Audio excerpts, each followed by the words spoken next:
الحمد لله وكفى وسلام على عباده الذين اصطفى أما بعد بسم الله الرحمن الرحيم عن عمرو بن العاص رضي الله تعالى عنه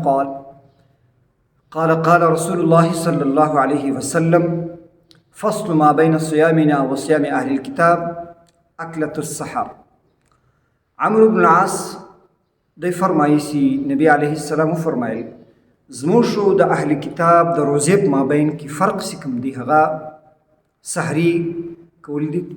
موږ پیسلمۍ کوو، دوی چې دی پیسلمۍ نه کوي. اهل کتاب یعنی یهودو، نصارا، کرسچنز، جوز چې کوم دي هغه دوی پیسلمۍ نه کوي، سحري نه کوي، موږ سحري کوو. زموږ د روزې د دوی د روزې دا فرق دی. نبی علیہ السلام فرمایي حضرت عمر رضی الله تعالی عنہ څخه یو روایت دی. د دې روایت پرونیا کې زموږ د شیعو د سنیانو د شیعګانو د روزې په افطاري په وخت کې فرق شته. نبی علیہ السلام فرمایي اذا اقبل الليل من ها هنا وادبر النهار من ها هنا وغربت الشمس فقد افطر الصائم. دا روایت متفق علیه حدیث یعنی په بخاری مسلم په دواړو کې شته. حضرت عمر رضی الله تعالی عنہ فرمایي نبی علیہ السلام فرمایي چې کله د مشرق په طرف کې تاریکي سوله او ورځ ولاړه هر طرف ته لمر وډر سو، نو بیا دې یو روزه ماته کړي، بیا دې افطاري وکړي. نبی علیہ السلام فرمایي لا یزال الناس بخیر ما عجلوا الفطر.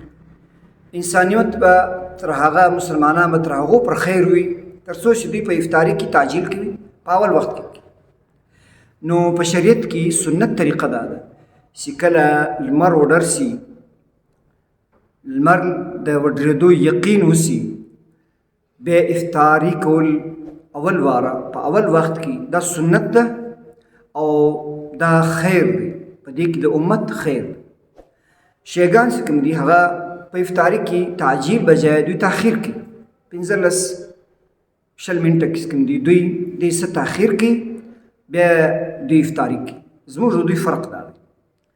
دوی دا وایي چې د نبی علیه السلام یا د حضرت علي کرم الله وجهه په دور کې هلته چې به تیاره سوله، ښه تیاره به سوله، بیا چې کوم بیا به دوی افطاري کوله.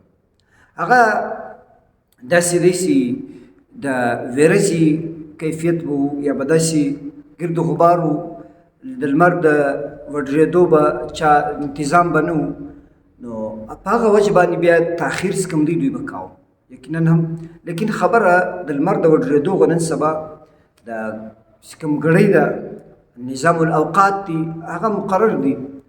که اذان نسي هم په یقین باندې چې کوم ترتیب جوړ دی نظام الاوقات، نو د هغه مطابق 2-3 منټه که احتیاط وسي بهتره خبره ده، ښه خبره ده.